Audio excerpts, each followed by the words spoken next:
আজকে থাম্বনেল আর টাইটেল দেখে তোমরা বুঝে গিয়েছো যে কিসের ভিডিও দিতেছি। তাহলে চলো দেরি না করে ভিডিওটা শুরু করা যাক। চলো, কচু শাকগুলো কেটে ভালোভাবে ধুয়ে নিতে হবে। এগুলোকে সিদ্ধ করতে হবে।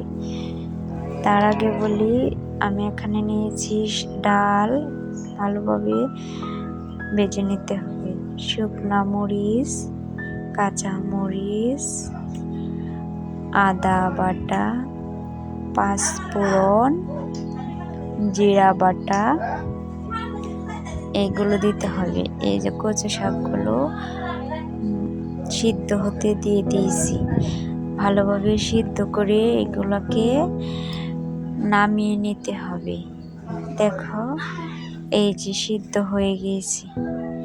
এবার কড়াইতে পরিমাণ মতো তেল দিয়ে পাঁচফোড়ন দিতে হবে।